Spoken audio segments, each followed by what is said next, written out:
जय हिंद, नमस्कार। मैं अंबर जैदी स्वागत करती हूँ आप सबका एक बार फिर से हमारे आज के कार्यक्रम में। दोस्तों, आज 27 जनवरी है और 27 जनवरी बहुत अहम है क्योंकि भारत और यूएई के बीच में कई सारे बड़े अहम मुआहदे होने वाले हैं, जिसमें ट्रेड डील की तो काफी लंबे समय से चर्चा है, लेकिन डिफेंस भी एक इसमें एक अहम एस्पेक्ट है जिसपे बहुत ज्यादा चर्चा नहीं हो रही है।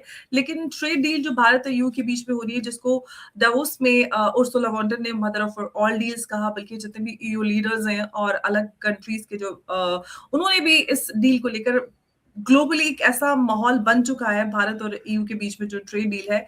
क्यों इसको मदर ऑफ ऑल डील कहा जा रहा है, साथ ही इसमें किसको कितना फायदा है और बाकी कई सारे अहम पॉइंट्स इस मुद्दे से जुड़े हुए हैं, जिसको हम आज की चर्चा में समझने की कोशिश करेंगे। और इससे बात करने के लिए मेरे साथ मौजूद है डॉक्टर अंशु जोशी। अंशु जी, बहुत स्वागत है आपका। जय हिंद, नमस्कार। भारत माता की जय। अंबर, आपको और सभी दर्शकों को नमस्कार, आभार।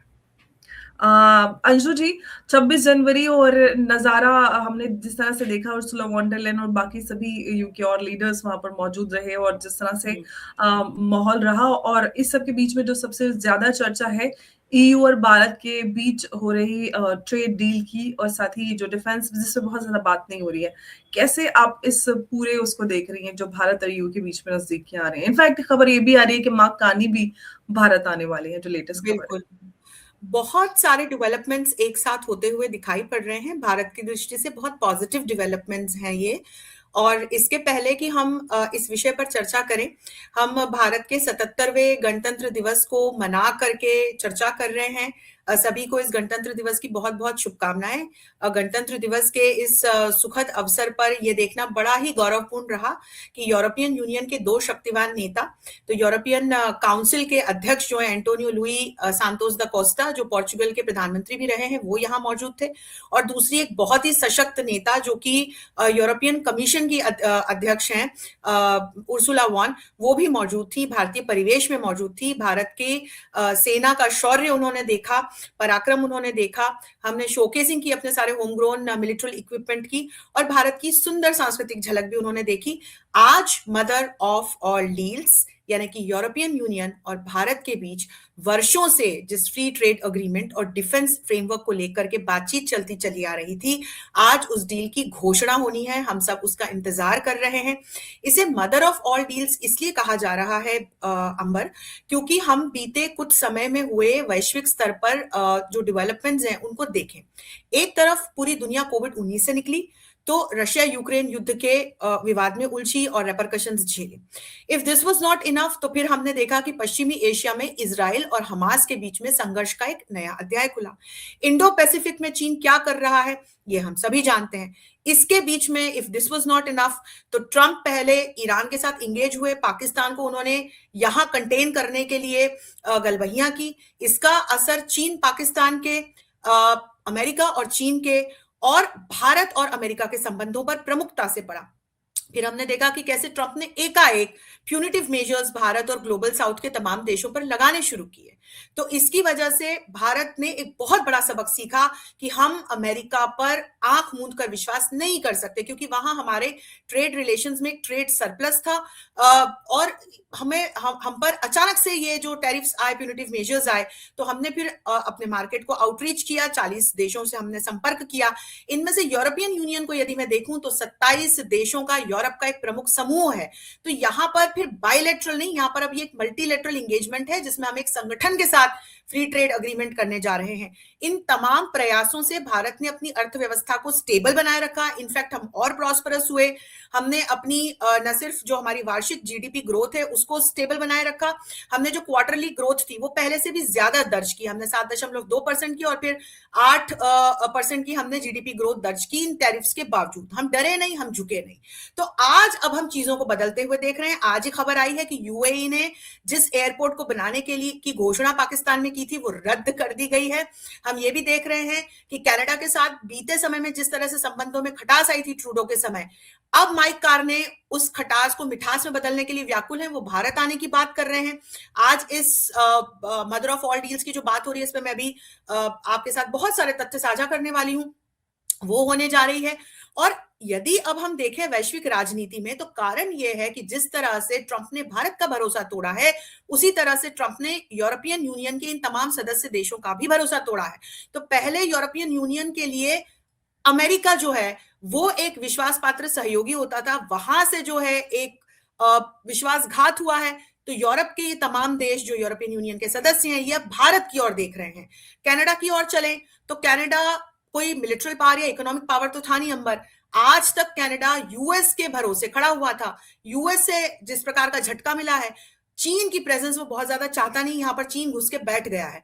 तो अब माइक कार्ने भी भारत की तरफ देख रहे हैं, और अगले 1-2 महीने में आप देखिएगा भारत कनाडा के लिहाज से आपको कुछ बड़ी खबरें भी आती हुई दिखाई पड़ेंगी। तो यूरोपियन यूनियन हो गया, कनाडा हो गया, लैटिन अमेरिका और अफ्रीका के देश तो लगातार भारत की तरफ देख ही रहे हैं। और आज आप देखिए शी जिनपिंग का भी ये स्टेटमेंट आया है कि हाथी और ड्रैगन को एक कमरे में रहना चाहिए। तो भारत के लिए अब ये बड़ी सुखद खबरें आनी शुरू हो गई हैं ऑप्टिक्स की दृष्टि से, और आउटकम्स की दृष्टि से अभी मैं आपके साथ बहुत सारे फैक्ट साझा करने वाली हूं कि कैसे डिफेंस फ्रेमवर्क के माध्यम से और ट्रेड डील के माध्यम से हम सभी भारतीयों को, यूरोपियन यूनियन के इन देशों को और विश्व के जो दूसरे बाकी के ऐसे देश हैं जो भारत की तरह सहयोग में विश्वास करते हैं, आगे बढ़ना चाहते हैं, उनको बहुत फायदा होने वाला है।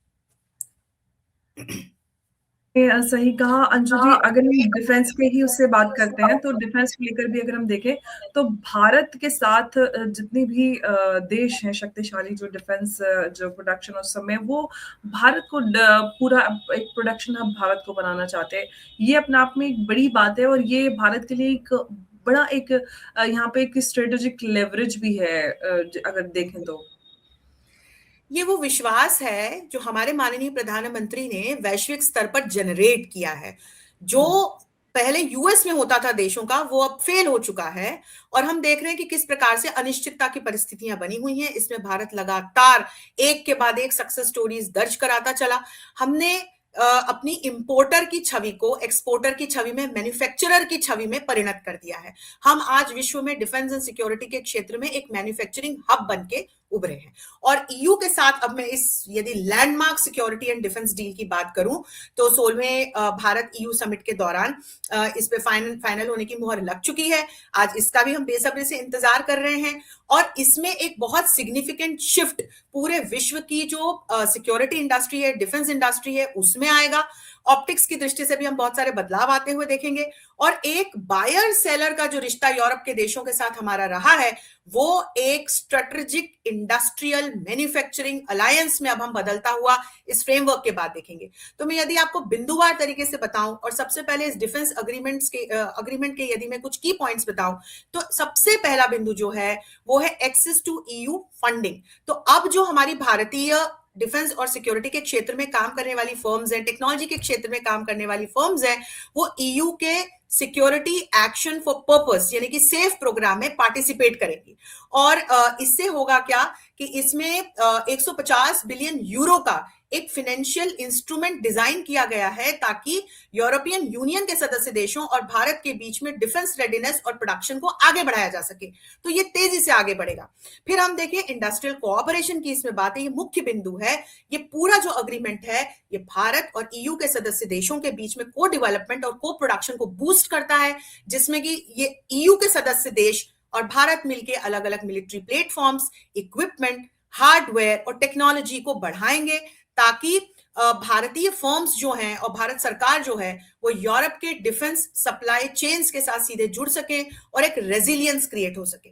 फिर एक बहुत महत्वपूर्ण बिंदु जो है वो समुद्री और साइबर सुरक्षा को लेकर के है, और ये बिंदु कहता है कि दोनों ही जो साइड्स हैं वो मैरीटाइम सिक्योरिटी में अटलांटा और एस्पिडास मिशन के माध्यम से साथ में काम करेंगे, साइबर सिक्योरिटी की दृष्टि से महत्वपूर्ण काम करेंगे, और क्रिटिकल इंफ्रास्ट्रक्चर की सुरक्षा की दृष्टि से को प्रोड्यूस करेंगे, R&D करेंगे साथ में। क्लासिफाइड इंफॉर्मेशन एक्सचेंज एक और बहुत महत्वपूर्ण बिंदु है। ये एक ऐसा बिंदु है, ये एक ऐसी बात है अमर, जो जब विश्वास दो स्टेक होल्डर्स के बीच में होता है तभी ये बात आ पाती है, जिसमें कि हमारी जो संवेदनशील खुफिया जानकारी है वो हम एक दूसरे के साथ साझा कर पाते हैं। इस फ्रेमवर्क में उसी की बात है। इसमें सिक्योरिटी ऑफ इंफॉर्मेशन अग्रीमेंट की बात है, ताकि ईयू के सदस्य देश और हम आपस में क्लासिफाइड इंटेलिजेंस और टेक्निकल डेटा को शेयर कर पाए। इसके अलावा भारत और ईयू के बीच में एक एनुअल डिफेंस डायलॉग की भी बात इस फ्रेमवर्क में है, जिसमें कि एक रेगुलर हाई लेवल डायलॉग जो है वो शुरू होता हुआ हमको दिखाई देगा, जिसमें हमारे डिफेंस मिनिस्टर्स से लेकर के जो अलग अलग दूसरे अधिकारी हैं, हमारी सेनाएं हैं, वो आपस में हमको डायलॉग करती हुई दिखाई पड़ेंगी, और इससे अलग अलग डिफेंस इनिशिएटिव शुरू हो पाने में सहायता मिलेगी। और ये फिर एक जो वैश्विक स्तर पर जैसे आतंकवाद का खतरा है या जो अलग अलग सिक्योरिटी थ्रेट्स हैं, उनका हम समाधान कैसे ढूंढ सकते हैं, इस पर भी बात होगी। अब स्ट्रेटेजिकली यदि हम चलें तो देखिए, ये एक ऐसा सिक्योरिटी अग्रीमेंट है जो ईयू ने एशिया में भारत के साथ जिस तरह से अब ये साइन हो रहा है, तो ये अपने आप में ऐतिहासिक है, क्योंकि इसके अलावा इतना कॉम्प्रहेंसिव तो नहीं है, लेकिन इसके अलावा यदि हम एशिया में कोई डिफेंस फ्रेमवर्क देखते हैं तो वो ईयू ने आज तक सिर्फ साउथ कोरिया और जापान के साथ साइन किया है, क्योंकि चाइना की तरफ ईयू के इन सदस्य देशों का हमेशा एक एप्रहेंशन रहता है अंबर। तो ये बहुत बड़ी उपलब्धि हमारे लिए है। यहाँ पर स्ट्रेटेजिक ऑटोनॉमी को मेंटेन रखते हुए भारत ने इस बात को स्पष्ट कर दिया है कि हम यूएस, रशिया और चाइना, इसमें रशिया भी है, हम इन पर अपनी रक्षा के क्षेत्र में डिपेंडेंस को कम करते हुए, अपने होम ग्रोन टेक्नोलॉजीज को बढ़ावा देते हुए, हम जिस तरह से ग्लोबल जियोपॉलिटिक रियलिटीज हमारे सामने आ रही हैं, उसके बीच हम साथ में काम करेंगे। और इंडो पैसिफिक क्षेत्र में भी इंडो पैसिफिक क्षेत्र को फ्री रखने के लिए, स्टेबल रखने के लिए, इन्फ्लुएंस फ्री रखने के लिए यूरोपियन यूनियन के ये सदस्य देश हमारे साथ लगातार काम करेंगे, ताकि रूल बेस्ड इंटरनेशनल ऑर्डर बना रह सके। तो ये एफटीए के अलावा जो ये डिफेंस मैकेनिज्म है, फ्रेमवर्क है, अग्रीमेंट है, जो ये साइन हो रहा है, ये अपने आप में ऐतिहासिक है अंबर। इसके मैंने आपको प्रमुख बिंदु बताए। ये ऐसे बिंदु हैं, संवेदनशील बिंदु हैं, जो आपस में यूरोपियन यूनियन के सदस्य देशों और भारत के बीच के उस विश्वास को दर्शाते हैं। तो एक नया भारत और एक नए विश्व में हमको ये नया जो अग्रीमेंट आते हुए दिखाई पड़ रहा है, इससे वैश्विक राजनीति में भी बहुत बड़े बदलाव हम होते हुए दिखाई देखेंगे। ये आपने बहुत अहम बात कही, लेकिन अगर हम देखें अंशु जी, जिस तरह से जब से प्रेसिडेंट ट्रम्प ने ये टैरिफ का पूरा ये बीड़ा उठाया, फिर उसके बाद जिस तरह से जो यूएस के अलाइज हैं सारे के सारे जो यूएस से दूर होते जा रहे हैं, जिसमें हम जो यूरोपियन नेशंस की बात करते हैं, कनाडा भी उसमें शामिल है, सबके सब ऐसा लग रहा है भारत की तरफ आते हुए नजर आ रहे हैं। तो कहीं ना कहीं ऐसा लग रहा है जैसे ट्रम्प की टैरिफ पॉलिसी उल्टी पड़ती नजर आ रही है, जो वो करना चाहते थे बावजूद उसके। आप कैसे देख रहे हैं इसको? अंबर, आपको याद होगा, आप ही के साथ एक शो में चर्चा के दौरान मैंने इस बात को कहा था कि कुछ महीने आप इंतजार कीजिए, आप चीजों को बदलता हुआ देखेंगे। बहुत विश्वास के साथ मैंने ये बात कही थी, क्योंकि ये तमाम जो डेवलपमेंट्स हो रहे थे, इन पर निगाह थी, और मैं ये समझ पा रही थी कि ट्रंप जो कर रहे, मैंने आपको ये बात भी कही थी कि ट्रंप ने आत्मघाती कदम उठाया है। इसकी वजह से वे अपने आप को, अपने देश को वैश्विक पटल पर कमजोर करेंगे, और देखिए आज ये होता हुआ दिखाई पड़ रहा है। आज चाहे आप अमेरिका के दूसरे देशों के साथ बायलैटरल रिलेशंस को देखें, खराब होते चल रहे हैं। संगठनों के बीच यदि आप अमेरिका की छवि को देखें, खराब होती चल रही है। तमाम जो अंतरराष्ट्रीय मंच हैं, उनसे हमको ट्रंप भागते हुए दिखाई पड़ रहे हैं। ट्रंप प्रयास ये कर रहे हैं कि यूनाइटेड नेशंस जैसे जो मंच हैं उनको डिस्क्रीट कर दें, लेकिन वहां दूसरे देश भी जुड़े हुए हैं, और यही कारण है कि ट्रंप ने इस तरह के प्यूनिटिव मेजर्स लगा के, इस तरह के डिसीजंस लेकर के न सिर्फ अपनी छवि खराब की है, उन्होंने अपने देश को कमजोर किया है। तो वो जिस मेक अमेरिका ग्रेट अगेन से ओनली अमेरिका और फिर ओनली ट्रंप की दिशा में आगे बढ़े थे, अब उनकी वो नीति उन पर उल्टी पड़ती हुई दिखाई पड़ रही है। इस बीच लगातार चर्चा थी कि भारत का क्या होगा, खलबली मची हुई थी, हम पर इस तरह से टैरिफ लगाए गए हैं। हमारी अर्थव्यवस्था आज भी उतनी ही सशक्त है, उतनी ही सुदृढ़ है। हमने यहाँ ग्राउंड लेवल पर भी किसी प्रकार का रेपरकशन अभी तक फेस नहीं किया है। हम बहुत अच्छे से अपनी ग्रोथ, इकोनॉमिक ग्रोथ को मेंटेन करते हुए आगे बढ़ रहे हैं, और बायलैटरली, मल्टीलैटरली, हाथ कंगन को आरसी के अंबर, देखिए आज ही एफटीए साइन होने जा रहा है। इसके पहले हमने यूनाइटेड किंगडम के साथ एक बायलैटरल एफटीए साइन किया। इसके अलावा 10 से भी ज्यादा देशों के साथ हमारे ये तमाम एफटीएज या प्रेफरेंशियल ट्रेड अग्रीमेंट साइंड है। और इसके अलावा कई और ऐसे मंच हैं जिनके साथ, जैसे मर्कोसुर है लैटिन अमेरिका में, उनके साथ हम इंगेज होकर इसी तरह के अग्रीमेंट्स की दिशा में लगातार आगे बढ़ रहे हैं। तो ट्रंप ने नक्शे पर कनाडा को, ग्रीनलैंड को, वेनेजुएला को अपना हिस्सा बता के उनकी संप्रभुता को चुनौती दी। तो देखिए, इस बाकी के देशों में भी उनके प्रति सम्मान और विश्वास दोनों घटे। नाटो के साथ जिस प्रकार का व्यवहार उनका लगातार जारी है, जिस तरह से नाटो के सदस्य देशों पर को वो फोर्स कर रहे हैं एक पर्टिकुलर परसेंटेज अपनी जीडीपी का सैन्य बजट को देने के लिए, उससे कई देश अब कंफर्टेबल नहीं है। वो जिस तरह से अपनी फैंसीज पे उन्होंने ग्रीनलैंड को एनेक्स करने की बात की, ये नाटो के चार्टर को, नाटो के आर्टिकल 5 को खुली चुनौती उन्होंने दी। और कोई भी कुछ रिएक्ट हाल फिलहाल नहीं कर पा रहा है, लेकिन अब हम देख रहे हैं कि चीजें रीअलाइन हो रही हैं, देश रीअलाइन हो रहे हैं, वे अमेरिका से शिफ्ट होकर भारत की तरफ देख रहे हैं। क्योंकि मैं फिर कहूंगी, हमारे माननीय प्रधानमंत्री ने जिस विश्वास को एक वैश्विक जगत पर भारत की दृष्टि से रखा है, उसे उपजाया है, तो आज ये तमाम देश, चाहे कनाडा हो, यूरोप के देश हो, लैटिन अमेरिका के देश हो, अफ्रीका के देश हो, एशिया के देश हो, वे लगातार भारत की ओर देख रहे हैं। क्योंकि अंबर, आप अमेरिका को देखिए, अमेरिका सिर्फ बिजनेस करने वाला देश है और विस्तारवादी नीति के साथ आज हमको आगे बढ़ता हुआ, काम करता हुआ दिखाई पड़ रहा है। चीन की विस्तारवादी नीति को और डेट डिप्लोमेसी को हम सभी जानते हैं। आज पूरा विश्व उसको समझता है कि किस तरह से कर्ज दे करके चीन जमीनें हड़पता है। तो चीन पर भी भरोसा नहीं है दूसरे देशों का। लेकिन भारत वो देश है जो अपनी स्ट्रेटेजिक ऑटोनॉमी को और दूसरों की स्ट्रेटेजिक ऑटोनॉमी का सम्मान करते हुए, नो इंट्रूजन की पॉलिसी में विश्वास करते हुए, सहयोग के साथ में, कोलैबोरेशन के साथ में भारत आगे बढ़ने वाला देश है। तो आज इसीलिए ये एक बहुत सुखद और सकारात्मक बदलाव हम वैश्विक पटल पर होते हुए देख रहे हैं। अंबर,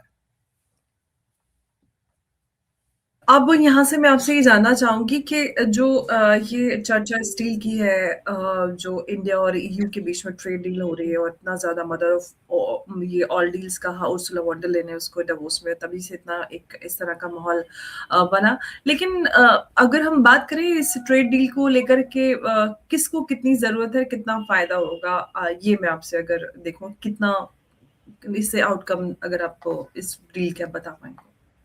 बहुत अच्छा आपने प्रश्न पूछा और अलग अलग डायमेंशंस पर ले जाकर मैं आपको इससे जुड़े हुए कुछ तथ्य बताती हूँ। इसे मदर ऑफ ऑल डील्स इसलिए कहा जा रहा है क्योंकि इससे जो ग्लोबल ट्रेड डायनामिक्स हैं वो हमको तेजी से बदलते हुए नजर आएंगे। 20 साल से इस डील पर बातचीत हो रही थी, बीच में स्टॉल भी हो गई थी, फिर हमने लगातार इसमें एक मोमेंटम 2020 के बाद बनते हुए देखा और अब ये अग्रीमेंट आज हम फाइनलाइज होते हुए, अनाउंस होते हुए सुनेंगे। स्ट्रेटेजिकली देखें तो एक स्ट्रेटेजिक इकोनॉमिक हेजिंग या डिफेंस करते हुए हमको ईयू और अमेरिका नजर आएंगे इस डील के माध्यम से। किसके अगेंस्ट? यूएस और चाइना के अगेंस्ट नहीं, जिस तरह की पॉलिसीज उनकी रही है और जिस तरह से वे ग्लोबल ट्रेड डायनामिक्स में अपने आप को असर्ट करते हैं, इस यहां तक कि इनसे दूसरे देशों का नुकसान हो जाता है। तो जिस तरह से मैं उदाहरण दूं, यूएस ने जो 50% के टैरिफ हम सब पर थोपे हैं, उसकी वजह से चुनौती तो हमारे ऊपर आई और एकदम एक कंफर्टेबल स्पेस में बैठे हुए थे, वहां से एकदम से एक मिनट के लिए हमें लगा कि अब क्या होगा। हम संभल गए, लेकिन ऐसे बहुत सारे देश हैं जिन पर इसका असर पड़ा है। तो अब जो ये डील है, इसके माध्यम से यूरोपियन यूनियन के देशों ने भी इसे फेस किया। तो एक स्ट्रेटेजिक हेज के रूप में, एक डिफेंस वॉल के रूप में हम इस डील को देख सकते हैं। क्योंकि अब इसमें क्या है कि जो यूएस और चाइना पे डिपेंडेंसी है ट्रेड को लेकर के, वो हमको बहुत कम होती हुई नजर आएगी, दोनों की, ईयू के देशों की भी और भारत की भी। और इससे क्या होगा, ईयू और भारत मिलकर सप्लाई चेन को डाइवर्सिफाई कर पाएंगे और यूएस और चाइना पे रिलायंस हर दृष्टि से कम होता हुआ नजर आएगा। कैसे कम होता हुआ नजर आएगा? एक तो ड्यूटी फ्री चीजें होंगी, इसका असर भी ईयू के सदस्य देशों के जो आम जनता है उनको फायदा होगा, हमारी आम जनता को फायदा होगा। और इसके अलावा मैं आपको बताऊं कि एक दूसरे के जो मैसिव मार्केट्स हैं, उन मार्केट का एक्सेस हम लोगों को मिलेगा। तो दुनिया की के जो सबसे बड़े इकोनॉमिक ब्लॉक्स हैं, वो अब हमको जुड़ते हुए नजर आएंगे। हमारे पास बहुत बड़ा बाजार है, बहुत बड़ी आबादी है अंबर, और ईयू कोई एक देश नहीं है, 27 देशों का संगठन है। तो फिर हम देखेंगे कि ये दोनों मार्केट्स कैसे जुड़ते हुए नजर आएंगे। अब इसमें आप देखिए कि भारत को कहां फायदा होगा। हमारे जो टेक्सटाइल के एक्सपोर्ट्स हैं, एपरल के एक्सपोर्ट्स हैं, लेदर इंडस्ट्री से जुड़े हुए एक्सपोर्ट्स हैं, वो अभी ईयू में 10, 11 से 16% तक का टैरिफ जो है वो फेस करते हैं।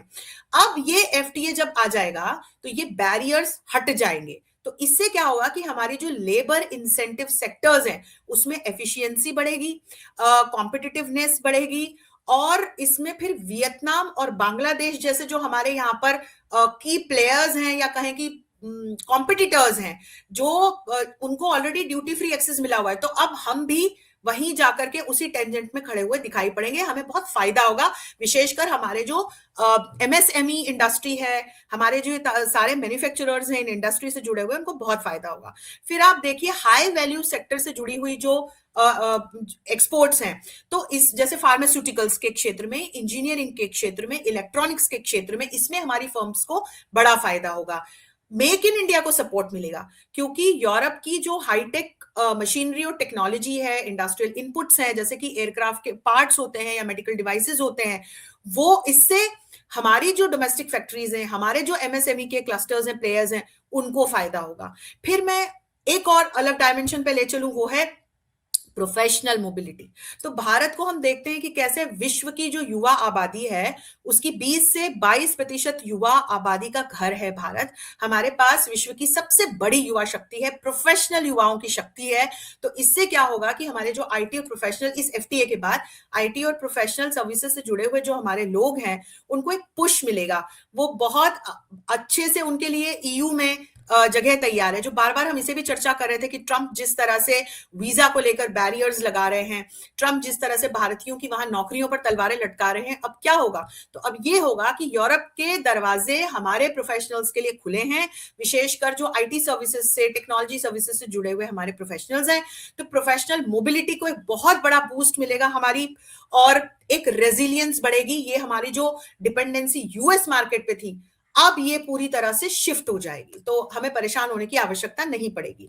एक रेगुलेटरी अलाइनमेंट भी होगा, जिसमें हम रेगुलेटरी स्टैंडर्ड्स को हार्मोनाइज करेंगे, पॉलिसीज को हार्मोनाइज करेंगे, स्ट्रीमलाइन करेंगे। तो इससे फिर एक स्टेबल और प्रिडिक्टेबल इन्वायरमेंट हमको बिजनेसेस के बीच में बनता हुआ दिखाई पड़ेगा। एक और बहुत इंपॉर्टेंट बिंदु है इन्वेस्टमेंट और टेक्नोलॉजी ट्रांसफर को लेके। तो जब भी बात आती है किसी भी टेक्नोलॉजी की ट्रांसफर की, हम इक्विपमेंट लेते हैं डिफेंस से जुड़े हुए, दूसरे भी, हम हमेशा इस बात को लेकर चर्चा करते हैं कि हमें देश टेक्नोलॉजी नहीं देते। इस एफटीए के बाद होगा ये कि बहुत सारी जो एडवांस टेक्नोलॉजीज हैं, जिससे सशक्त संपन्न यूरोपियन यूनियन से जुड़े हुए ये देश हैं, चाहे वो रिन्यूएबल एनर्जी के क्षेत्र में हो, डिफेंस के क्षेत्र में हो, ग्रीन मैन्युफैक्चरिंग के क्षेत्र में हो, तो ये जो सारे क्षेत्र हैं, इससे जुड़ी हुई जो टेक्नोलॉजीज हैं, उनका ट्रांसफर हम होते हुए देखेंगे। इससे हमारा मेक इन इंडिया प्रोग्राम और भी समृद्ध होगा, और इस टेक्नोलॉजी की सहायता से हम अपना जो इंडस्ट्रियल मॉडर्नाइजेशन है, अपनी जो मैन्युफैक्चरिंग है, उसको और सशक्त बना पाएंगे। यूरोपियन यूनियन को भी भारत के बड़े मार्केट का एक्सेस मिलेगा, और ये तमाम जो बिंदु हैं, इनसे यूरोपियन यूनियन के सदस्य देशों को भी हम फायदा होते हुए देखेंगे। ग्लोबल लीडरशिप की दृष्टि से भारत और यूरोपियन यूनियन या यूरोप के तमाम देश हमें हाथ से हाथ मिलाए आगे बढ़ते हुए दिखाई पड़ेंगे। तो फिर वैश्विक राजनीति में, ग्लोबल ऑर्डर में भी हम एक परिवर्तन आते हुए देखेंगे। और जो ये चीन और अमेरिका की राइवलरी के बीच में, दो चल रहे युद्धों के बीच में, ये जो मदर ऑफ ऑल डील्स है, इसकी वजह से वैश्विक अर्थव्यवस्था और वैश्विक राजनीति दोनों में एक बदलाव आते हुए, सकारात्मक बदलाव हमारी दृष्टि से आते हुए हम जरूर देखेंगे। और ये बहुत अहम बात है कि बदलाव आना चाहिए, और वो सकारात्मक बदलाव, क्योंकि हमने देखा है कि यूएस ने जो कुछ अपनाया, टैरिफ को लेकर जो नीति अपनाई, उससे कहीं ना कहीं जो ग्लोबल इकोनॉमी है उसमें उथल पुथल तो हमने देखी है, और ट्रम्प एक ट्वीट करते हैं और मार्केट हिल जाती है। तो ऐसे में बहुत जरूरी है कि एक स्टेबिलिटी आना मार्केट में, और हम देख रहे हैं लगातार यूएस मार्केट गिरता जा रहा है, तो उसका असर पड़ रहा है। लेकिन अगर हम ईयू और इंडिया डील की बात करें, तो मार्केट पे इसका क्या असर आपको नजर आता है? तो जैसे कि मैंने आपको बताया कि बार बार इस प्रकार की जो अनस्टेबल और अनसर्टन सिचुएशंस हैं, जिसमें पूरा विश्व हमको पढ़ते हुए दिखाई पड़ता है अमेरिका की वजह से, या मैं कहूँ डोनाल्ड ट्रंप की एक्शंस की वजह से। तो इसमें हमने देखा, मैं आपको उदाहरण दूं, फिर से उसी उदाहरण पर आऊं, कि जब हमारे ऊपर टैरिफ लगे तो एक खलबली मची, एक उथल पुथल हुई कि क्या होगा। हमने तुरंत अपने मार्केट को, अपनी आउटरीच को डाइवर्सिफाई करना शुरू किया।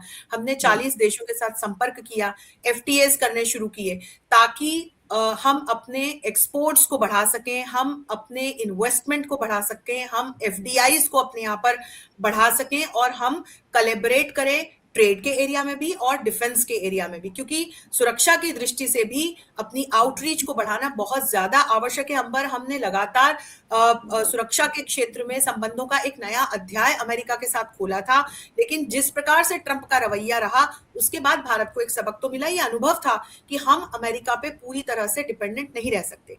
अमेरिका की इन तमाम प्यूनिटिव मेजर्स की एक्शंस की वजह से ग्लोबल साउथ की जो दूसरी इकोनॉमीज है, हम ब्राजील की ओर चले तो फिर एक कहीं ना कहीं हम अर्थव्यवस्थाओं को चुनौती आते हुए देखते हैं। और जो वैश्विक अर्थव्यवस्था है वो हाल फिलहाल डॉलराइज्ड है, डॉलर बेस्ड अर्थव्यवस्था है अंबर, और इसकी वजह से हम देखते हैं कि जब भी ट्रंप इस तरह की कोई एक्शन लेते हैं मार्केट पर इसका असर पड़ते हुए, नकारात्मक असर हम पड़ते हुए हमें दिखाई देता है। और इसकी वजह से जो अलग अलग देश हैं उनकी अर्थव्यवस्थाओं पर भी इसका असर पड़ते हुए हम देखते हैं।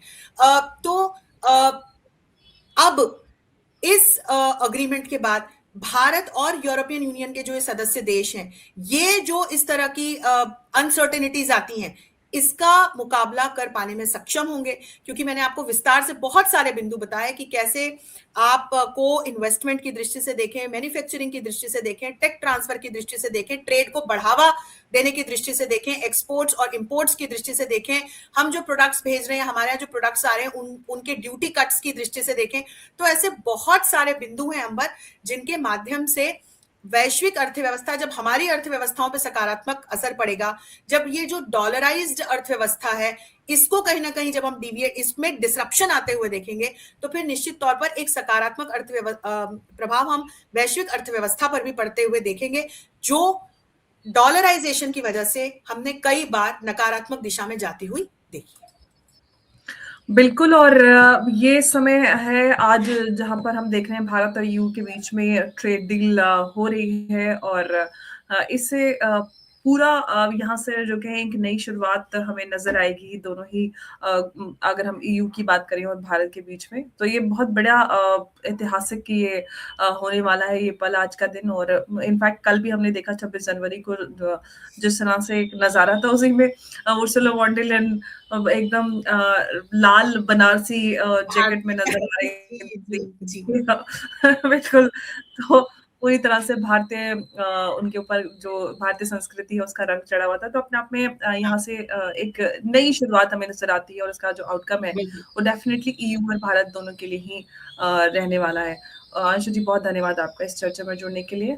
नमस्कार, जय हिंद, जय भारत। अंबर, बहुत बहुत धन्यवाद। भारत माता की जय।